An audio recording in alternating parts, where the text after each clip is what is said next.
Thank you, Madeline, and welcome to our first meeting of 2017. A big round of applause for the Canadian Ethnic Media Association, Canada's first and largest ethnic media association.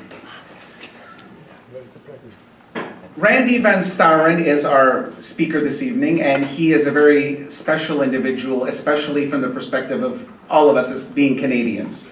He is the founder of the Take Your Seat Canada initiative in association with the Canada 150 celebration, which is going to be taking place this year. He served as the president of Open Access Limited. As well, he was the senior VP of marketing at AGF Management Limited. Excuse me.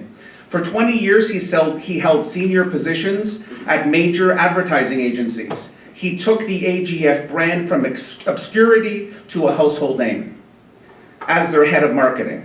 He traded in his suit and tie 1 year ago to begin a personal journey that took him to 8 countries.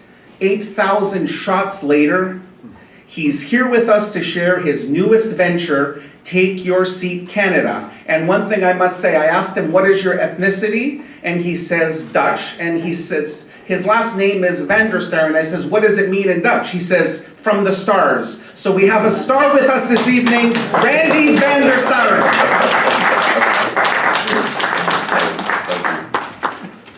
Well, good evening, everyone. Geez, I hope I can live up to that billing. Have you ever, in your life, wondered how you ended up at a certain place? And I will tell you quickly how I got to here. You heard I was president of a wealth management company, and I worked for AGF, which is also a financial services company. Prior to that, I worked for ad agencies my whole career.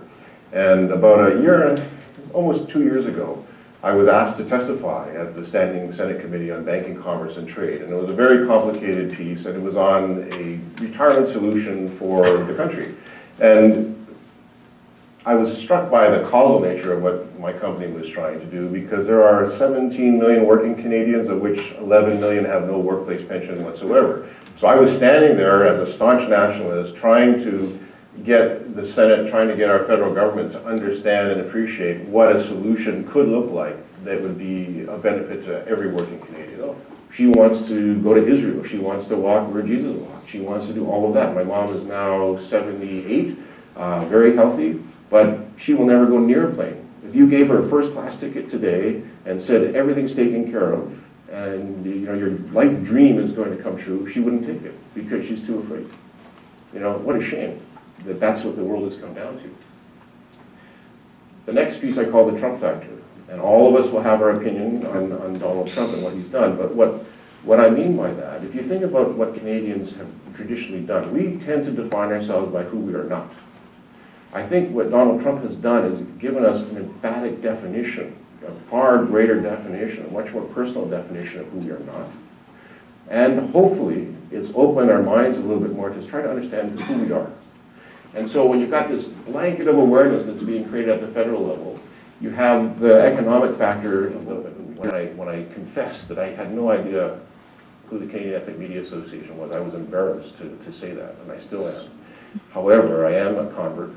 I know between Madeline and Pauline, they've certainly educated me to the point now where I realize how important the voice is that you guys have. I think in every individual community, whether it's the Estonian community, it doesn't matter, whatever the community is, you have a voice. You have a voice that not only resonates with that community, but it's a voice that people believe. They trust you.